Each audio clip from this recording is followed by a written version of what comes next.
नमस्कार, आप देख रहे हैं हलचल न्यूज 24। बतला दें कि आज अतिक्रमण सारण जिले की सबसे बड़ी समस्या है और दुख के साथ कहना पड़ रहा है कि मंदिर मस्जिद के बाद गुरुद्वारे की जमीन भी अतिक्रमण की जा रही है। और बात करें तो छपरा शहर के श्रीनंदन पथ से गुरु सिंह सभा गुरुद्वारा की, जहां अतिक्रमण का मामला सामने आ रहा है। बतला दें कि इस गुरुद्वारा का वर्ष 2016-17 में रजिस्ट्रेशन कराया गया, जिसके बाद तत्काल अभी तक इस गुरुद्वारा के सचिव पद पर अगर नाम दिखाएं तो योगेंद्र सिंह गंभीर का नाम आ रहा है। लेकिन यहां भी अतिक्रमण किया गया है राजू सिंह नामक व्यक्ति के द्वारा, जो कि पूर्व के सचिव रहे हैं और उनके द्वारा दावा किया जा रहा है कि आज भी सचिव हैं। जबकि पटना हरविंदर सिंह कौर गुरुद्वारा से आदेश आया है कि सचिव के पद पर योगेंद्र सिंह गंभीर ही है। तो आइए इस विषय पर हमारे साथ स्टूडियो में बात करने के लिए मौजूद हैं योगेंद्र सिंह गंभीर जी। प्रकाश डालेंगे कि कैसे गुरुद्वारा के जमीन पर अतिक्रमण हो रहा है। सबसे पहले आपको पॉडकास्ट में बधाई कि आप हमारे स्टूडियो में पधारे, और ये आप विस्तार पूर्वक बतलाएंगे कि ये एक गुरुद्वारा के दो सचिव कैसे हो रहे हैं, क्या मामला है।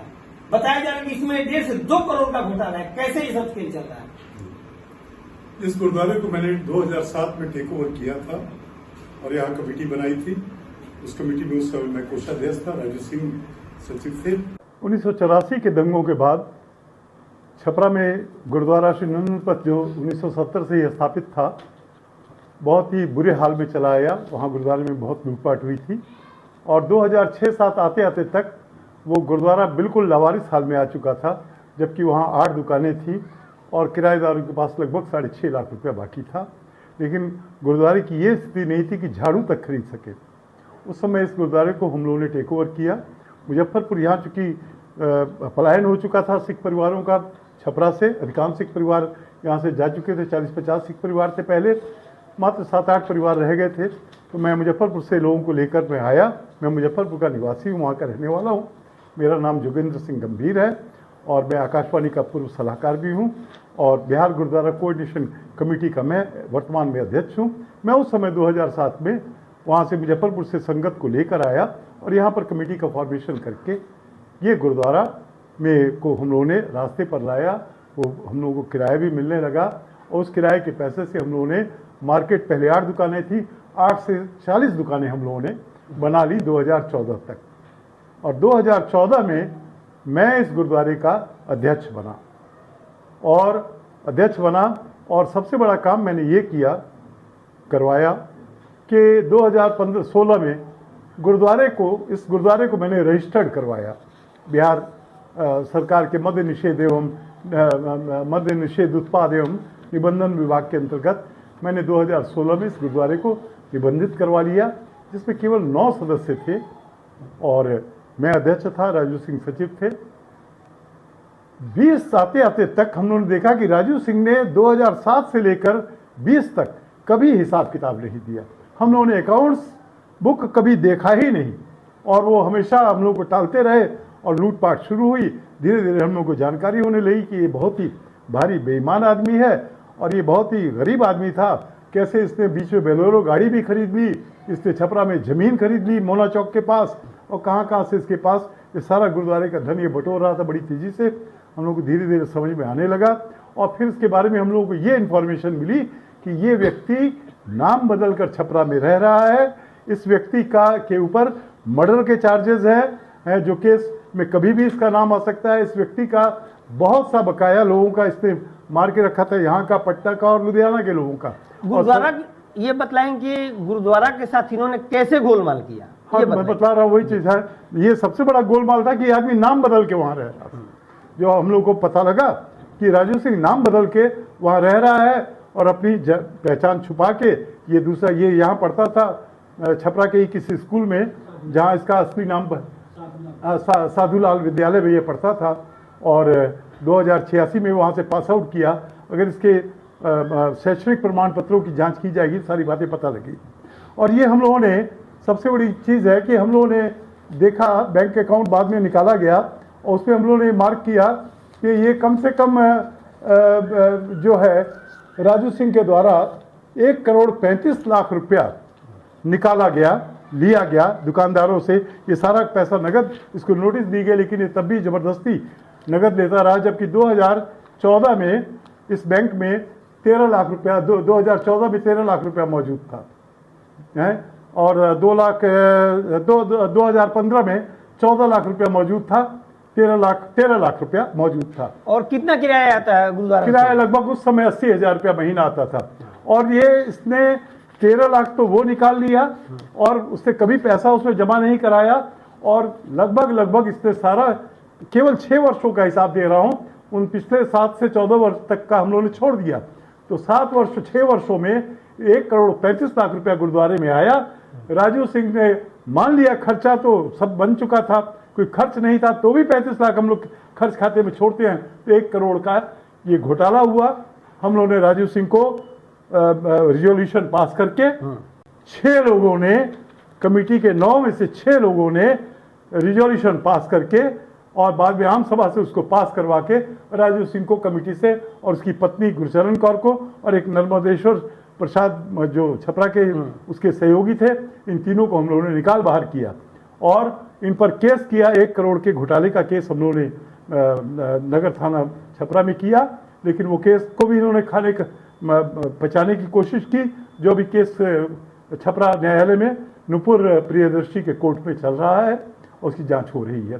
तो मेरे कहने का मतलब है कि ये सबसे बड़ा काम 1 करोड़ रुपए का घोटाला हो गया। उससे भी बुरा काम कि राजू सिंह को हटाए जाने के बावजूद ये 4 साल से गुरुद्वारा नहीं छोड़ रहे हैं, और एक फर्जी कमेटी बना के संस्था के रजिस्ट्रेशन नंबर का और संस्था के सर्टिफिकेट्स का इस्तेमाल करके 2 बैंकों में अकाउंट भी खोला गया है गुरुद्वारे का। राजू सिंह के द्वारा फर्जी अकाउंट खोला गया है। और सबसे बड़ी बात यह है कि 2024 के बाद पटना सिटी गुरुद्वारे के प्रेसिडेंट ने पहले भी चिट्ठी दी थी, और फिर इन्होंने ये चिट्ठी इन्होंने 27 अप्रैल को इशू की। डीएम को इन्होंने स्पष्ट शब्दों में लिखा कि राजू सिंह से गुरुद्वारा खाली करवाएं और उसने जो फर्जी कमेटी बनाई है उसकी जांच कराई जाए। तो ये मामला उस पर चला। उसके बाद अखबारों में भी ये मामला आया और काफ़ी हल्ला हंगामा हुआ। सबसे बड़ी बात, ये पत्र, ये जो पेपर है जो दिख रहा हाँ, ये बहुत बड़ा प्रमाण है। ये है दर्पण सर्टिफिकेट, ये नीति आयोग द्वारा जारी किया जाता है। ये बिहार सरकार का जो सचिवालय है, जो रजिस्ट्रेशन डिपार्टमेंट है, उससे मिलकर ये नीति आयोग ने ये पत्र जारी किया है। अगर इस पर प्रकाश डालें तो 12 अप्रैल 2025 यहाँ पे सचिव के पद पर योगेंद्र सिंह गंभीर का नाम आ रहा है, जैसा कि इसमें आप देख सकते हैं। 2011 से इसके लिए मैं लगातार प्रेसिडेंट सेक्रेटरी हूँ। उसके लिए पटना हरमिंदर साहिब गुरुद्वारा से ये 27 प्रबंधक कमेटी के द्वारा आदेश भी जारी किया गया डीएम के लिए। उसके बाद डीएम साहब ने क्या कार्रवाई की, क्या हुआ? डीएम साहब ने, हम लोगों ने एसडीओ के यहाँ पहले से हम लोगों ने बहुत बार कोशिश की थी। राजू सिंह ने एक बेलोरो गाड़ी भी गुरुद्वारे के पैसे से खरीदी, लेकिन अपना नाम रजिस्टर्ड कराया, और बाद में उस बेलोरो गाड़ी को बेच के वो सारा पैसा खा गया। 12-13 लाख की गाड़ी थी, ये सामने उसके पेपर्स हैं। और आइए, गुरु सिंह सभा गुरुद्वारा में देखा जाए तो 1.5 से 2 करोड़ के घोटाले की बात आ रही है। और खास बात यह है कि प्रबंधक कमेटी पटना गुरुद्वारा से आदेश पारित होने के बाद भी ये पद नहीं खोला जा रहा है, और राजू सिंह आज भी इस पद पर काबिज हैं। इसको लेकर डीएम ने भी कार्रवाई का आदेश दिया है। एसडीएम सर जांच कर रहे हैं। अब आइए हम बात करते हैं घोटाला कैसे हुआ। ये बैंक स्टेटमेंट में गंभीर जी दिखला रहे हैं कि कैसे घोटाला हुआ और पैसे का बंदरबाट किया गया जी। दिखाया जाए क्या ये तो 2007 की स्टेटमेंट है। मतलब 2007 से ही मैं सेक्रेटरी था, इसमें मैं सिग्नेचरी भी था। जबकि राजू सिंह कहते हैं कि नहीं, ये 2015 में आए। तो इसको कंट्राडिक्ट करने के लिए मैं आपके सामने ये पक्ष प्रस्तुत कर रहा हूँ, इस बैंक का अकाउंट प्रस्तुत कर रहा हूँ, जिसमें मैं 2007 से सिग्नेचरी था एज ए कैशियर। और सबसे बड़ी बात ये है कि घोटाले को उजागर करता है ये पेपर है। इसमें राजू सिंह, उसके 13 लाख रुपया उन्होंने इसका निकाल भी लिया, और उसके बाद लगातार 6 वर्षों तक गुरुद्वारे से लोगों के पैसे लेते रहे। अग्रिम का पैसा अलग है, वो लाखों में होता है, और किराए का पैसा 80,000 रुपया महीना कम से कम आता था, वो अलग है। इसका कोई हिसाब अभी तक, कोई हिसाब किताब उससे जीवन में कभी नहीं दिया। सबसे बड़ी बात यह है, और तंग आके हम लोगों ने उसको बाहर किया है। लेकिन आपने कहते हैं कि पटना गुरुद्वारा से भी आदेश हुआ कि उनको बाहर किया गया। हाँ। लेकिन अभी भी वो वहां पे काबिज है, और यहाँ बतलाते हैं कि हम ही सचिव हैं। हाँ, यहाँ पर वो अपने आप को फर्जी सचिव, अपनी कमेटी जो बनाई है उसमें अपनी सास रंजीत कौर को, सास की सगी बहन है रंजीत कौर, उसको अध्यक्ष बनाया है, खुद सेक्रेटरी बने हैं और अपनी पत्नी को भी मेंबर रखा है गुरचरण कौर को। ये तो मतलब फर्जी कमेटी। वैसे ये मामला अब न्यायालय में है और थाने में भी है। पटना गुरुद्वारा प्रबंध कमेटी के द्वारा भी राजू सिंह को पद से हटाने का आदेश दिया गया है और देखना है कि ये प्रशासन कब तक कार्रवाई करता है और उस गुरुद्वारे को अतिक्रमण से कैसे मुक्त कराया जाता है, इस पर सभी की नजरें बनी हुई है। मुझे भरोसा है पटना तख्त मंदिर सर्वोपरि है। वो जगह जो है, वो स्थान जो है सिख धर्म की जननी है, वो गुरु नानक देव जी की पहली गद्दी है, सिख धर्म की जननी है। उससे बड़ा गुरुद्वारा लोग चाहे जिसे भी कहें, लेकिन मैं मानता हूं कि वो सर्वोपरि गुरुद्वारा है। उसका जो भी आदेश है वो हम लोगों को शिरोधार्य होगा और हमको पूरी उम्मीद है कि उनके द्वारा भी हम लोगों को न्याय मिलेगा। वो लोग जांच कर रहे हैं, लेकिन प्रशासन से निवेदन है किस पर कार्रवाई करने के लिए। पुलिस प्रशासन ने पूरी तरह राजू सिंह का सहयोग किया, कि किस लिए किया, कैसे किया, ये आप बेहतर समझ सकते हैं। और दूसरी बात यह है कि क्या नाम है, जिला प्रशासन है, उसका भी सहयोग हो रहा है जाने अनजाने में। उसकी वो गहराई से बारीकी से जांच करें, चीज़ों को समझे। ये 6 और 3 का मामला है, लेकिन मैं समझ ही नहीं पा रहा हूं कि छपरा के लोग इस चीज़ को क्यों नहीं समझते हैं। 6 वाला जिसके पास मेजॉरिटी, में दुनिया का सबसे अभागा और गंदा आदमी, पर खराब आदमी ही सही, लेकिन मेजॉरिटी तो मेरी है। मैं बाहर बैठा हूं और जो व्यक्ति माइनॉरिटी में 3 व्यक्ति थे जिनको हटा दिया गया, वो वहां गुरुद्वारे में जबरदस्ती बैठे हैं उसमें यहाँ के प्रशासन। तो आपका मानना है कि पूरी तरह अतिक्रमण किया गया गुरुद्वारे का? पूरी तरह से गुरुद्वारा लूटा जा रहा है। और सबसे बड़ी आश्चर्यजनक बात है, कोर्ट में एक जगह वो अपने आप को मैनेजर बतलाता है, कोर्ट में दूसरी जगह वो अपने आप को सेक्रेटरी बतलाता है, कोर्ट में तीसरे मुकदमे में वो अपने आप को मालिक बतलाता है कि मैं इस गुरुद्वारे का मालिक हूँ, मेरे पूर्वजों ने एक गुरुद्वारा बनाया था। मैं राजू सिंह गुरुद्वारा के सचिव हैं। सचिव पद को लेकर विवाद हमको लग रहा है लंबे समय से चल रहा है। ये 4 साल से हो गया। 2020 से ये मामला 2020 दिसंबर से उनको निष्कासित कर दिया गया संस्था के द्वारा।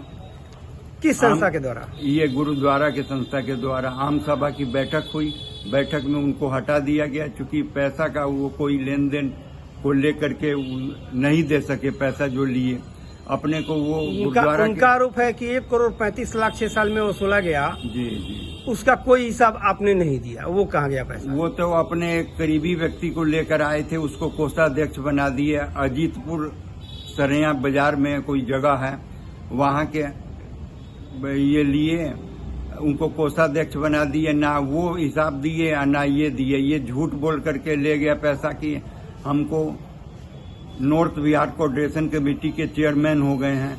इस वजह से अपने को कुछ और बतला करके वो ठग कर पैसा ले गया। पैसा मांगा गया। गुरुद्वारा में लोग दान देते हैं, फिर गुरुद्वारा की जमीन जो है किराए पर लगाए 1 करोड़ 1.5 करोड़ का घोटाला आ रहा है। आखिर ये पैसा गया कहाँ? कौन जवाब देगा? वो बतलावे ना कि पैसा आया कहाँ से, पैसा उसने दिया क्या, हम लोग से लिया है। गुरुद्वारा में कितनी दुकानें हैं? 40 दुकानें हैं। कितना किराया पर मंथ आता है? देखिए, गुरुद्वारा में किसी को दुखी कर करके हम लोग पैसा नहीं लेना चाहते हैं। किराया तो कुछ आता होगा ना? कितना किराया आता है? 40-50 हजार रुपये लगभग किराया आता है। 40 दुकान से 1000? जी, किसी का 600 रुपये रेंट है, किसी का 800 है, किसी का 1200 है। ऐसे करके किसी को हम लोग दुखी मन से पैसा नहीं लेते हैं, क्योंकि गुरुद्वारा धार्मिक संस्था है, लोगों को फैसिलिटियां चाहिए। इस वजह से हम लोग बहुत ही कम में रेंट पर यहाँ पर गुरुद्वारा में दुकानें दी हैं लोगों को। गुरु सिंह सभा गुरुद्वारा में विवाद चल रहा है, बताया जा रहा है करोड़ों का घोटाला हुआ, क्या मामला है? मामला ये है कि एक हम 2016 में जोगिंदर गंभीर लेकर के व्यक्ति को आए थे छपरा, उनको हम अध्यक्ष बना दिए गुरु सिंह सभा गुरुद्वारा का।